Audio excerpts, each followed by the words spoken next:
Ассалаумағалейкум. Жантақтың емдік қасиеттерін санаймыз. Біріншіден, арнаға тіркеліп, лайк басып қойыңыздар. Қыс мезгілінде жантақ шөбін табу оңай емес. Сол үшін күзге таман гүлдеген сәтінде орып алып, көлеңкеде кептіріп алу керек. Мінекей, көріп тұрғандарыңыздай қалаған уақытта алып пайдалана бересіздер. Жантақтың емдік қасиеттері. Біріншіден, зәр айдайды, бүйрекке пайдалы.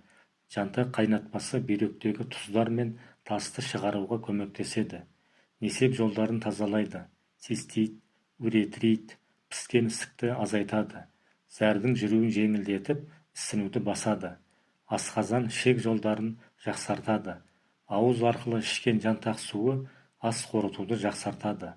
Іш тоқтамау, іш өту сияқты мәселелерге қарсы қолданады. Қақырық түсіргіш, тыныс жолдарын тазартады. Тыныс жолдарының қабынуы, жөтел, бронхит, өкпе ауруларына қарсы қайнатпасы пайдаланады. Қақырықты сұйылтып, шығуын жеңілдетеді. Қан тазартушы. Жантақ суы организмді токсиндерден тазартады. Қан құрамын жақсартып, теріге жақсы әсер береді.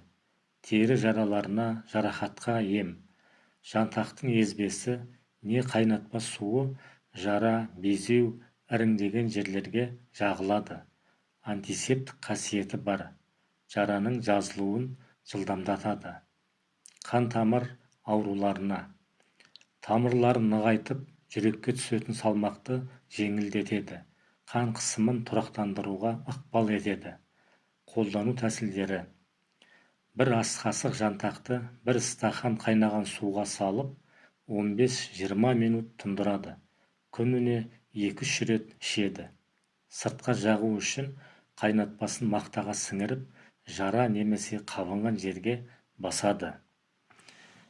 Жантақтың емдік қасиеті бар, бірақ дозасын сақтамай қолдану зиян болуы мүмкін. Әр адамның ағзасы әртүрлі. Сол үшін дәрігермен кеңесіп алған дұрыс. Жүкті әйелдерге, емізетін аналарға, балаларға қолдануға болмайды. Мамандармен кеңескен дұрыс. Осы ақпарат ұнаса, арнаға тіркеліп, лайк басып, пікір жазып қалдырыңыздар. Және де достарыңызбен бөлісуді де ұмытпаңыздар. Алла тағала бәрімізге шипасын берсін.